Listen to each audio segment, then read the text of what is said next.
do the right things. You will attract the energy and they'll find you. Do not be hasty about it. Just do the right things. And don't look at anybody else's success and say, wow, this guy is Akumbali, where am I? It doesn't matter. You have your own pace. Just do the right things. Good morning, good afternoon, and good evening, viewers from wherever you're watching us from. Is your host, Jermaine Odhiambo, here at Wima Sports. And we are indeed at Osoita Lodge, where guests become family. Speaking of guests, we have an amazing guest with us today. He's a guest who doesn't need introduction in the basketball world in Kenya, not just in Kenya, but in Africa. And we are going to discuss much more on the future of basketball in Kenya and how much it has grown and developed, appreciating where we've come from. He's been in this world for the past 20 years or almost 20 years now since he came to Kenya, and he'll tell us more. And without further ado, karibu, Abel Nson. Asante sana. Thanks for having me here. You're welcome. And viewers, you know, when I see Abel, I think of the Lions, KCB Lions. That was a good team. That was a good team, right? Yeah, it's a very good team. Tough team. One of my toughest experiences as a player. Yes. I grew up watching you in KCB when you guys came for the... In fact, I watched you in USIU, I watched you in KCB, and I watched you in COP. Yes. When you were coming to Kisumu for your away games. Yes. And I remember some of the players you had in your team, like USIU. What's this Sudanese name? Who used to dunk on people? Aru. Yes. Ramadan Chan. He's now Dr. Aru Ramadan Chan. Dr. Aru. Yes. What role does he play now? I think he's still in basketball, doing basketball. Yes, he's in the South Sudanese Federation. He works with the federation right now. Yes. And I think that team that you had then, I've never seen a team assembled as such in the university teams. It was a good team, but I can admit that they also had a good team right after that when I left with Bosira and the rest, Kiggs, and they went to the finals twice and went to Zone 5. So that team we had was great, but their team also, they went above because we stopped at number 3. They managed to get to the finals twice and go to Zone 5, which was an incredible feat for a university team. Yeah. I believe they were the first to do it. Then Strathmore did it a couple of years later at the men. But it's not that easy at the university, you know it. People graduate, people leave. It's very tough to get it going. But yeah, they managed to do that. And viewers, before we continue, you know, at times you see Abel and you don't know, like when I was going through his bio, I was really, his bio is mind-boggling. So I just like to let you know much more about Abel, from the face Abel that you usually see in Kenya, chilling in Nyayo at times, coaching his team Storms. And he's an NBA scout in Africa since 2013. He has worked for Toronto Raptors. He's doubled up as a coach and programs manager for Giants of Africa in East and Southern Africa. And he has the honor of being an assistant coach of the Kenyan Morans in their first participation in Afrobasket after 28 years of drought in August 2021. He also runs an NGO in Kenya called Africa Basketball Dreamers Association. He'll let us know more about it. And he's participated in couple of things in basketball in Kenya, Sprite, Zuku, amongst others. And I think this is the best to him, maybe, I assume. Let me don't speak for him. He is a father of 2, a boy and a girl, who are 12 and 10 years. Are they the reason why you wake up every day? Yes, indeed. They're my main motivation. Yeah. So just to start us off, where did you first ever start engaging in sports in your life? Well, it's funny. I grew up in the U.S., so we moved there when I was 6 months. So American culture is sports. So from the beginning, my parents made me do swimming classes. I had a lawn tennis coach, and I learned how to play baseball and American football. Right. Ironically, when I'm saying I grew up in the U.S., everybody will assume I learned how to play basketball in the U.S. No, I never played basketball in the U.S. I swam, played tennis, American football as a wide receiver, and I played baseball. Went back to Cameroon, started playing football, what they call soccer. played goalkeeper, right back, midfielder, everything. Then at 15 is when I started playing basketball. In Cameroon. In Cameroon. Through a friend of mine who loved it and always insisted, let's go play basketball. And it's a funny story. I went to play basketball out of anger. I was on the soccer team, because you know, in every school in the world, you play intramurals, right? Interclasses. Yes, yes. So in the interclasses, I was one of the players. And at the time, I was also helping support the team. We get to the finals. The team decides that we need to do some reinforcements and bring some other guys who are already on the junior national team. Fair enough, it's fine. They bring the guys in. We win. Now, we win the cup, and there's money, because usually the way it worked there's money that is given to the winning team. They decide that I, who has financed everything, who pays every referee fee and everything, is supposed to receive the same as all the classmates. So basically, there's a soda drink. Thank you very much. I told them I didn't play that way. I don't think that it was a fair way of behaving. It was as petty as that. I told them I'm not playing football anymore. If this is the mentality you guys have, then I'm not doing it. I asked my friend, you were saying we should play what, basketball? Let's go. And I just started playing basketball immediately from that day. I never played football again from that day. Never did I play on that team, school team. I stayed there the whole time for the next 4 years. Never. Interclass, I told them you can play. I'm not playing football. And I played basketball. And from that day, that's been a beautiful journey. I picked up basketball quickly, so I loved it. Yes. So, do you still have the urge to play football, like just for fun in the streets?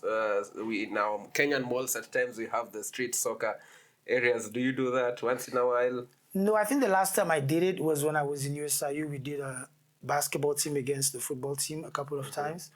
Unfortunately, we always beat the soccer team because they thought we've never played football. But we all played football, and then we're bigger and faster. So we always won those games, and they were very disappointed, but wrongfully so. We could play football, but I haven't. I haven't played in the longest time. But I like it. If I had a chance, I would, because I still think I can. So you started playing basketball when you're 15. You grew into basketball at what was the highest level of basketball played when you were at Cameroon?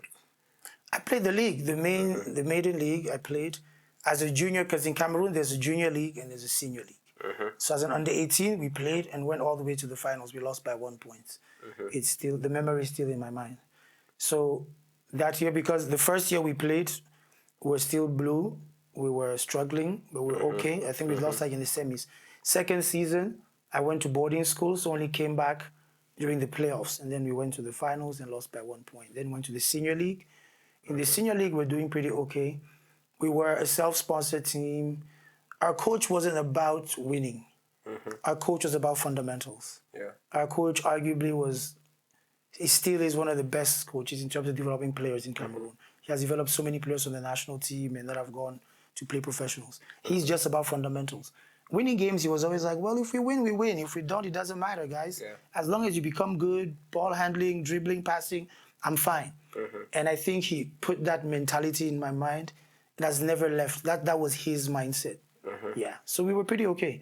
When I was coming to Kenya in 2003 is when we actually had our best team. And it was really disappointing to the team when I said I'm going to a different country. And they're like, this is our year to win. And I'm like, unfortunately. We started well this season, 4-0, beating the champs and everybody else. But then I left. So fundamentals... as you say, your coach, fundamentals is what got you to the next level. It's not just about winning the game now. And now you're coming to Kenya. What attracted you to come to Kenya? Was it basketball? Was it further studies? Or it was both, because the person I met, a good friend of mine, is my best friend, Hervé Bassog. He was here in USIU. But we met on a basketball court in Cameroon when he came back from Canada. So he met me and we became friends. We used to walk and talk about what's next. Then when he came to USIU and saw the team, saw the structures, saw the league, he came back and told me he thinks... Matter of fact, he was trying to get another friend of ours to come to USIU. At the time, his best friend's brother, a guy he grew up with. But that guy wanted to go to the US, so... declined. So while they were having the conversation, I was there. So I was like, but I would go. Well, what's up? Talk to me about this place. Yeah. So this is how he introduced me to USIU. I got the book. I was reading everything. And I said, all right, talk to my parents, and that was a good idea. So I came to Kenya because he needed a player to come and boost the USIU Tigers at the same time as a person studies. So this is how I find myself here, to come and play for the Tigers as I study, because I was in university in Cameroon. Yes. So at times, you know, when you're in a country, like us, we're in Kenya, we are from Kenya, you don't get to see some of the opportunities and the good side. You know, at times, most people just see always the bad side. Now, you coming to Kenya and having been in Kenya for all these years, what are some of the great things that you like about Kenya and some of the opportunities that you see are there that most of us don't see? One, Kenya is very structured. You know, I always make fun of my friends. I'm like, you haven't left Kenya. Let me speak to you. I've been to 15 African countries. Kenya is structured. And that's a great thing. It is very structured. It could be better, no doubts. But it would be better if we, first of all, appreciated how far we've come and how structured Kenya is compared to other countries. When it comes to the league, when it comes to the structures from the ground, school games, everything is well organized, right? The biggest problem is not in terms of the structure. People think it's the structure. It's not really the structure. The structure is fine. I mean, you have structures from all the way in the school games, how they're played, the seasons are proper, everybody knows the scheduling. A lot of your high schools and schools have facilities, like they have a court. High schools in Kenya have a basketball court, have a soccer field, a rugby pitch. Like, the basics are there. It might not be the greatest court, but it's there, okay? So that's one of the things, too. I think that the corporate world in Kenya is actually very engaged. But people have to understand this, and we'll talk about it a bit later when you touch on some of the things to be done when it comes to growing the game. But the corporates are involved here. So those are great opportunities that I see. They want to be involved. I promise you, Cameroon and the rest we're talking about, the corporates are not that involved. It is very difficult to get them engaged, to come in to do something like basketball. But in Kenya, they are. And when you talk to me further, when we talk about the Zuku League and Sprite, you'll see the proof of what I'm saying. They are. And when I'm going to explain to you some of the things, you'll understand what the difference is now from somebody who comes from outside opposed to a person inside. I think just to summarize your point here is that because you're within, it's just like Black Americans in America. If you see them, they complain about everything in America, right? But when you look at it from here, like, what are you talking about? Because every African who goes to America is going to go and succeed and send money home, right? But the Black American wants more because he knows what is around. It's the same thing as the Kenyan in Kenya. He knows and he believes that there's more to offer. So the little that is given to him is like, this is not okay. But I think Kenyans like Kenya. It's the reason why they don't leave Kenya a lot.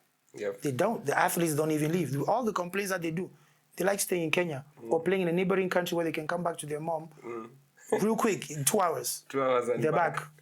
So, playing in Kenya, which are some of your best ever memory games that you've had as a player? In Kenya, a couple. In Kenya, One was our first victory against Cooperative Bank when I was in USIU. We had always lost to that team by less than 5. And this one day I had one of my best games ever in Yayo at 42 points. And we beat Coop by 6 points. It was an epic battle against Cliff. Remember Cliff, the shooter? Who is in the UAE now? He had like 37 points. It was a slugfest. It was an incredible basketball game. That victory was great. Beating KCB Lions for the first time. Because they were always beating us by... I had never lost in my life by 40 points. My first 40-point loss was to KCB and the other one to Lindsay. Those losses were terrible. And then, of course, I wouldn't miss saying winning our first championship with Coop Bank. Because when I joined Coop Bank, the team hadn't won in about 12 years. And one of the things that we promised ourselves to do was to win under Coach T9. And we won. That feeling was incredible because for once, after all my years of playing basketball, we won that. And last, I think it's not last, but last one is winning East Africa University Games in Kenya. We were the first university to do that for Kenya in men's basketball. USIU. We won here against University of Nairobi. The game was played in USIU. That was a great game. That was a great feeling. You know, growing up our age, 90s guys, or the team that we would see is USIU. USIU. What were you guys doing different at that time in terms of growing your brand as a basketball club, university basketball club in the country? Well, we had two people that were really keen on structure and trying to make things in a certain way. Boniface Solano, who was the head of sports, who had the exposure. He had gone to the US and stuff, so he understood a little bit of how sports functions there and tried to set it up. And our coach, Charles Saleh, who was from KCT, also worked with an American. So he really put little things that made us look special. Like everybody saw us with these warmers, with our nicknames at the back. But that was the coach that made us do that. And we paid for it. It's not like they did it for us, but we looked good in it. He just helped us understand the structure, get somebody to create a design, then the whole team pays for it peacefully. We get it done, put your nickname at the back. It made us look special. We always had certain things catered for. We were the ones who started with the lunch packs and all the rest in the stadium and juice, and everybody else followed. So we just did simple things. Our coach, even back in those days, would do video sessions. Coach, do little things like show us tapes of players. I knew D Wade from college because he said, "Look at this guy. He's called D Wade. He's very good from Marquette." Like, so he exposed us early. His training session, I will kid you not, if I walk you through a practice session of Coach Saleh, you would tell me it's impossible you win this way. We would do shooting. We start by form shooting for like 20 straight minutes. Everybody, form shooting, hold your follow through till the ball falls to the ground. Then we'll do shooting at 4 spots and rotate around the court, maybe twice. Mid-range, then 3 points. Then we'll walk through the plays 5-on-0, then on transition and back. Then the starting lineup is going to run the plays against the second team, almost the rest of practice session. And there's no real scrimmage. It's never really live. Never really live. It goes live for like 5 minutes and he stops it. He says, "Save your guns for the game." He'll do that, explain the play, so we knew how to run plays precisely. If you ever cut his play, you get out. Then we'll run like 4 sprints, 10 push-ups, 10 sit-ups, end of practice. That's all we did. That's it. That's it. People will wonder, but we would play in the people wonder, is this your practice? And that's our practice session.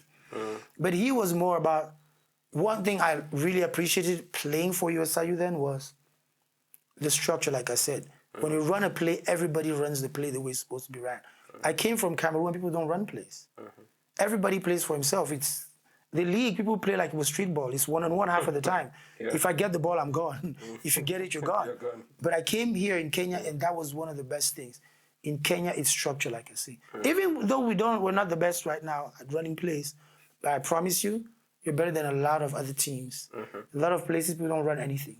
It's only North Africans that run a lot of things, Angola, and then now Rwanda, Uganda have picked up the pace in East Africa. And speaking of plays, what's the importance of plays in basketball in regards to the next level? You know, now the leagues, our leagues are all leading to BAL. So what's the importance of now the Kenyan teams in the leagues starting to run plays, and the importance of plays, and what does this do to a player? Well, let's start from the bottom. The reality is that what builds countries, North African countries, Angola and the likes, is having a structure across the country, a base. What are we training our players to do? What is it as Kenya? What do we want them to do? Shoot the 3-point, dribble, rebound, run, what? That what must be expressed to every coach at every level. Those are the basic principles that every coach should be training their players following. Not just what is on their mind. Be creative within that plan.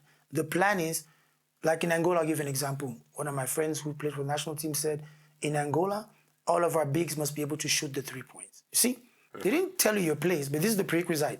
When we're training every player we're training, they must be able to shoot the 3. Every player must be able to dribble the ball a little bit. In North Africa, the same. When I spoke to Slimani from Tunisia, he told me, listen, we do these same drills since we are 8 years old, until it's even boring in our minds. These same movements, everybody in our country does these movements. It's not even a play, it's just the way we move. And we all are taught how to move in this pattern. This is where we need to first come to synchronize things. Yeah. Because the essence of a play is to know where your teammate is when the next person is going to be. When you watch Golden State Warriors, it's because they know. When Draymond dives on the pick and roll, he knows this corner there's a shooter, that corner there's another one, and here there's a player. That is what makes it easy. When we don't run plays well, players get stuck on the court because we don't know where our next solution is. We can't see where the gaps are. These are not some of the little problems that we have sometimes, because since we're not used to people who run plays and set 4 to 6 screens on one offense, when we go out there internationally, it's a whole battle. Yeah. Because our players have to adapt to a thing that they're not used to seeing. I can't fault them. It's just the way we prepare them. If we don't see it, if the league is not balanced and that 1 or 2 teams are the strongest and that they play 8 other teams that don't help them prepare for international tournament, I can't fault these teams. These teams are doing their best with what is handed to them. We need to structure things in the way that we elevate. And this comes by focusing on those fundamentals you're talking about, running the right sets, creating some kind of movement such that we can be competitive whenever we play. Playing in Kenya, which are some of your highest level that you played in whichever team that you played? Cup Bank, we won Zone 5. Unfortunately, the bank didn't take us for African Championship, which was terrible to us. That year, we really had a great squad. We were really ready. With Kiganya, Cliff was coming back. We were really ready. And that's when we brought in Kaimba and James Mwangi. We were really ready. We would have done something well for Kenya. I still believe that till date. Yeah. But they didn't take us. So that's the biggest. Playing Zone 5 in Burundi with Corp and winning. We beat the Burundian champion in Burundi. And in the home turf? Yes, by 30. Wow.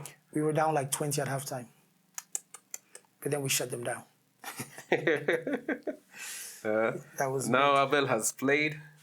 You've played, and at what point did you start your transitioning to now these other things that you do in the scope of basketball? Operational stuff, coaching stuff, management stuff within the basketball world. It's ironical. I started doing all of that since I was around 20, 21. When I moved to the senior team, my coach liked the way I reason and the way I understand basketball. He made me coach our junior team. I coached them to national finals. We even won a championship. So he made me coach early. I was a player and a coach.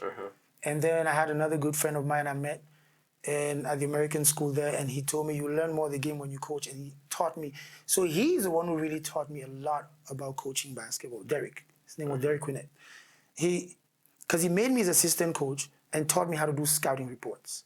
He taught me how to go and scout a team, tendencies, how do they run the play. So I would draw all those diagrams, how they inbound, each direction when they inbound, what did they do. So that's where I really learned coaching and understood basketball differently.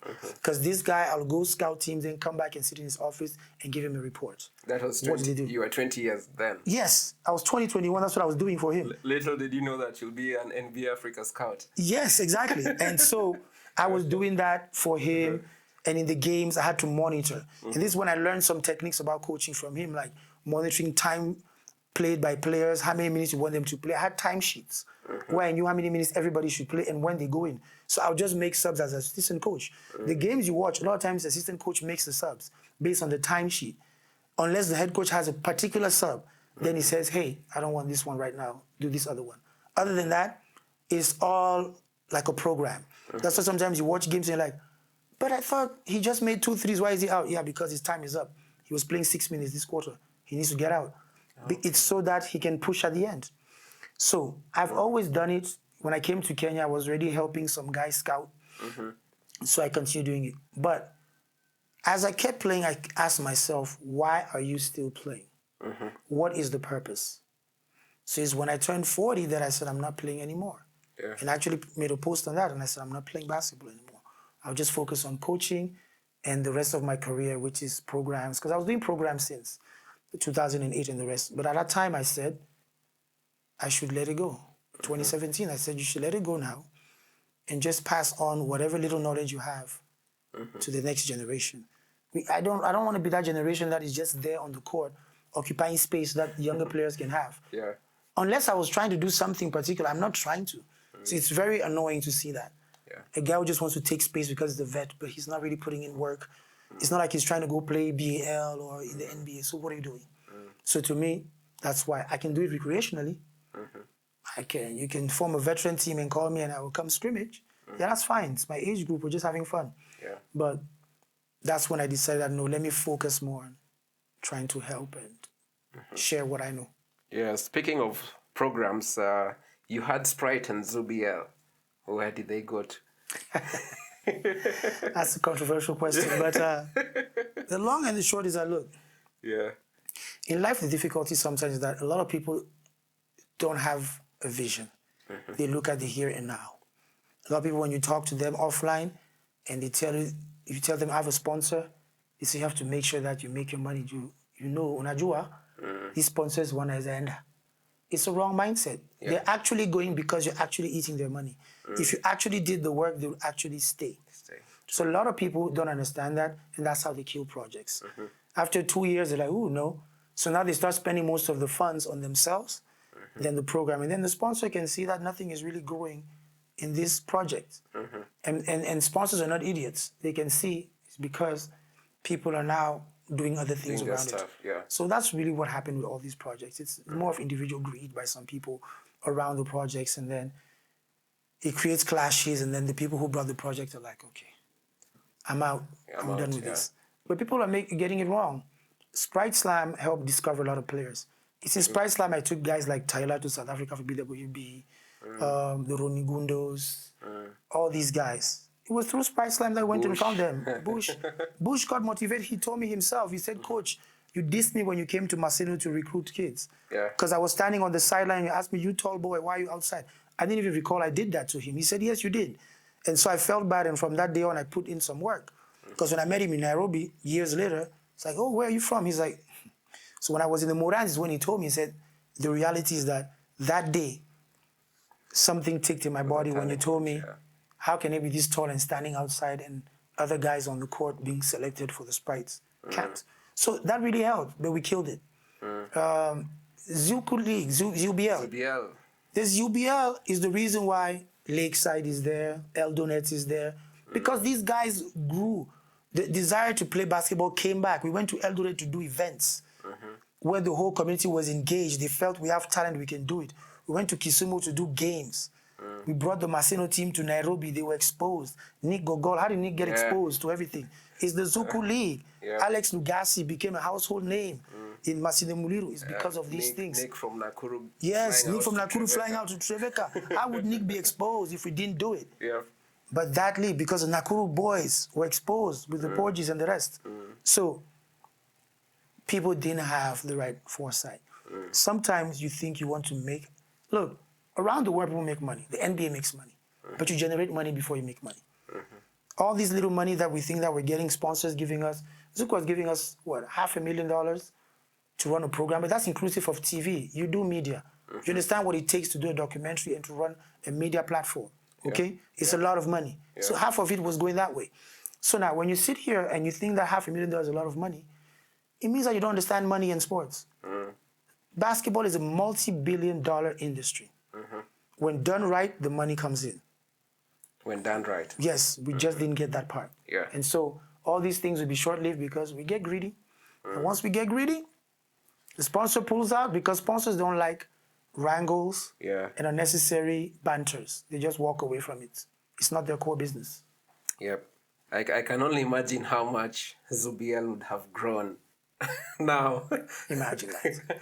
could have been our March Madness probably, or even something way, way greater. Remember, we had the plan and we had the project with Zuku.